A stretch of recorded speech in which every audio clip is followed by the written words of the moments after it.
આજે આપણે જોઈએ કે પોતાની જાતનું કેવી રીતે એક્સેપ્ટન્સ કરવું. તો અહીંયા સ્ક્રીન ઉપર દેખાય છે સિમ્પલ. આ હું પોતે છું.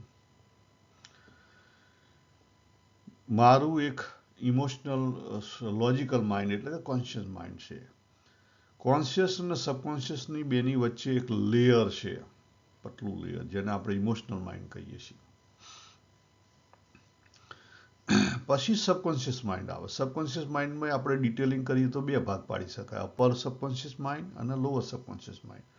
અપર સબકોન્શિયસ માઇન્ડ એટલે આ જન્મે જે કોઈ આપણે હેબિટો ઊભી કરી હોય, એક્વાયર કરેલી ટેન્ડન્સી, એ અપર સબકોન્શિયસ માઇન્ડ કહેવાય. અને લોઅર સબકોન્શિયસ માઇન્ડમાં પણ બધા લેયર ઘણા બધા છે.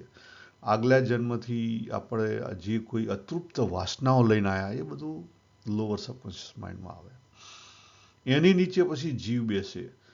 જીવમાં પહેલું ઉપરનું લેયર કયું આવે? અપરાનું લેયર આવે. પછી નીચે પરાનું લેવલ આવે. એટલે આ ખાલી સમજવા માટે તમને એક સિમ્પલ ફિગર બનાવેલી છે, પણ આને પકડી ના લેતા, નહીં તો મુશ્કેલી થશે. નહીં તો પછી તમે શું કહેશો કે કાકા તમે ખોટું બનાવ્યું છે. ખ્યાલ આવે? અહીં ખોટા સાચાની વાત નથી ફિગર સાથે, ખાલી સમજવા માટે છે. ઈશારા સમજવાના હોય. આપણે ત્યાં શાસ્ત્રોની અંદર આપણે ઘણીવાર ખબર છે કે સાંજે ચંદ્રમાં ઉગ્યા હોય તો આપણે શું કહીએ કે પેલા રમેશભાઈના ઘરના ટોચ ઉપર જો તને દેખાશે ચંદ્રમાં, બીજ ઉગી હોય, આપણે જોતા હોઈએ તો કહીએ કે પેલા રમેશભાઈના ઘરની ઉપર જો કે તને દેખાશે. ખ્યાલ? એટલે ઈશારા માટે કંઈક થોડોક સપોર્ટ જોઈએ, કારણ કે આપણી બુદ્ધિ છે એટલું ઝડપથી કેચ નથી કરી શકતી. હવે પ્રશ્ન એ થાય,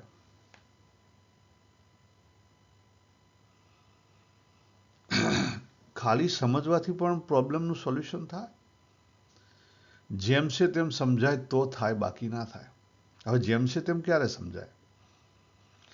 જેમ છે તે તમે જોયું નહીં કે વાત તમારા જીવમાં ઉતરી જાય તો ઉકેલ આવે. પણ જીવમાં ક્યારે ઉતરે?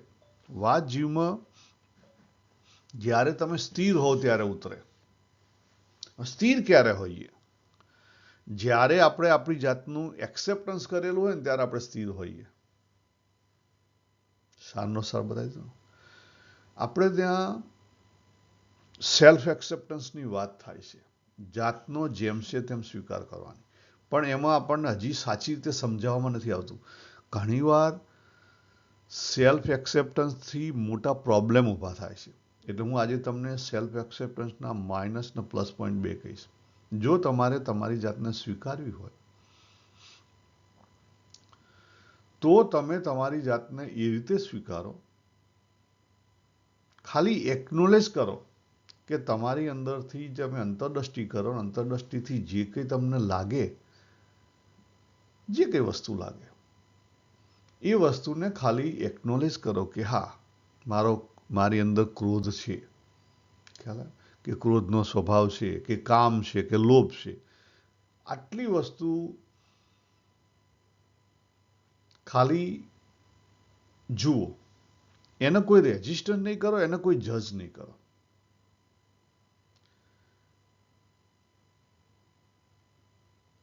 હવે તમે ખબર પડી કે તમે લોભી છો, તો પછી શું કરવાનું? કે લોભ મને નડે છે, બરાબર, આ ખરાબી છે મારી અંદર.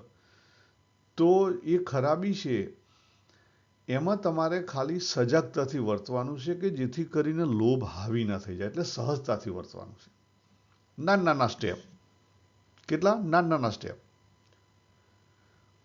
કદી તમે જમ્પ નહીં મારી શકો. તમારા સ્વભાવથી તમે કદી જમ્પ નહીં મારી શકો. નાના સ્ટેપ જ થશે. નાના સ્ટેપ તમે રાઈટ ડાયરેક્શનમાં લેતા જાઓ તો પછી એની સ્પાઇરલ ઇફેક્ટ થશે. ધીરે ધીરે તમે એમાંથી બહાર નીકળી શકશો. બાકી તમે કદાપી નહીં નીકળી શકો. જો આપણે ત્યાં પુત્ર પ્રેમ હોય, મોહ હોય છે, પણ મોહ કેમ છે? મોહ ફિયરના કારણે છે. આપણે જગતમાં જોઈએ તો પુત્ર પ્રેમ હોય છે, પણ પુત્ર પ્રેમ શેના કારણે? મોહના કારણે. આપણે બહાર બતાવીએ કે મને તને પુત્ર પ્રેમ છે, પણ ખરેખર શું છે? ખરેખર એ મોહ છે. હવે મોહ ક્યાં રહેલો છે? મોહ આપણો સબકોન્શિયસમાં રહેલો છે. એથી નીચે મોહ ક્યાં રહેલો છે? કામના અપરાની અંદર રહેલી છે. ક્યાં રહેલી છે? અપરાની અંદર. અને એના કારણે પણ એ કોના બેઝ ઉપર છે? ભયના બેઝ ઉપર છે. જો આપણને ખબર નથી, પણ ઇન રિયાલિટી ભયના બેઝ ઉપર છે. ભય એક ટાઈપનો ના હોય, ઘણી ટાઈપના ભય હોય. ઘણી ટાઈપના ભય હોય. આપણે મોટા ભાગે આપણા બાળકોને સાચા અર્થમાં પ્રેમ નથી કરતા. આપણે આપણા બાળકો માટે મોહ હોય છે. આપણે આપણું ધાર્યું એમની જોડે કરાવવા માંગીએ છીએ. એનો શું થયો? મોહ છે. આપણે એમની પાસેથી એક્સપેક્ટેશન રાખીએ છીએ. એનો શું છે? મોહ છે. પ્રેમ નથી. ના, પ્રેમ નથી. તમે એને નામ આપવું હોય તો કન્ડિશનલ લવ કહી શકાય, પણ એનો કોઈ મિનિંગ નથી. આપણે સાચા અર્થમાં પ્રેમને નથી સમજી શકેલા. આજે આપણે જોઈએ છીએ સેલ્ફ એક્સેપ્ટન્સ. સેલ્ફ એક્સેપ્ટન્સ એટલે માઇન્ડફુલ. બી વન એટ પ્રેઝન્ટ મોમેન્ટ. નો મોર ઇનર ડિવિઝન. જ્યારે તમે સહજતામાં આવી જાઓ, પૂર્ણ સહજતામાં, એ તો માઇન્ડફુલ થઈ શકે. અને તો તમારું સેલ્ફ એક્સેપ્ટન્સ સાચું, બાકી સેલ્ફ એક્સેપ્ટન્સ ખોટું.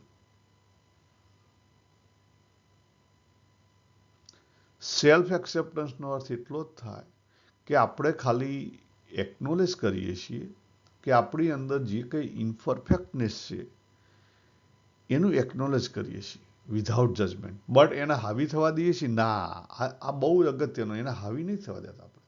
કારણ કે તમારે માઇન્ડફુલ રહેવાનું છે. અને માઇન્ડફુલ રહેશો તો એ હાવી નહીં થાય. એટલે આપણી પાસે બે રસ્તા છે. આપણી પાસે તમે જુઓ તો બે રસ્તા છે. કાં તમે માઇન્ડફુલ એટલે કે જાણપણા રૂપ જીવન ચાલુ કરો, કાં પછી પોતાની જાતની સ્વીકૃતિ ચાલુ કરી દો. થોડી થોડી પોતાની જાતની સ્વીકૃતિ ચાલુ કરશો તો તમને ખબર પડશે કે હું કોનું બીજ છું. અને આ જગતની અંદર મારે બાવળનું બીજ છું તો બાવળ બનવાનું છે. પણ કેવો બાવળ બનું? કે ચોખ્ખો બાવળ બનું.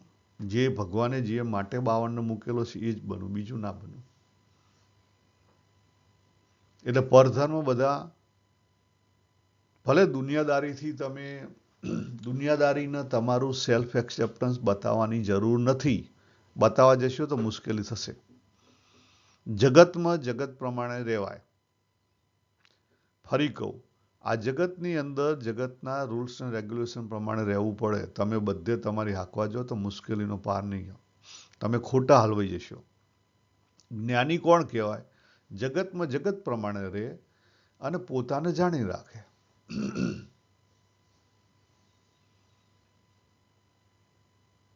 તો પછી એ ખોટું ના થયું કહેવાય? સેલ્ફ એક્સેપ્ટન્સ ના થયું કહેવાય? ના ના ના ના. એ તો કળા છે. ડાન્સ અને ડાન્સરની જે કળા છે એ તો એ કળા છે. જગતની અંદર તમે એવી રીતે વર્તો કે જેથી કરીને 100% તમે દેખાય કે એટેચમેન્ટ છે, પણ 100% તમારું કેવું હોય? ડિટેચમેન્ટ હોય. 100% કેવું હોય? ડિટેચમેન્ટ હોય. જ્યાં જરૂર છે, સમાજની અંદર છોકરાના લગ્ન હોય તો હરખા કપડાં પહેરીને જવું પડે. પછી એમ કહું ના માર તો વૈરાગ્ય છે, આમ છે. ના, એ વસ્તુ ખોટી છે. એટલે જગતની રીતે જુઓ, પણ જ્યારે જગત સાથે વર્તો ત્યારે અંદરના ભાવ છે કેવા હોવા જોઈએ? ફૂલી માઇન્ડફુલી જીવો, પ્યોર રહો, સહજતાથી જીવો.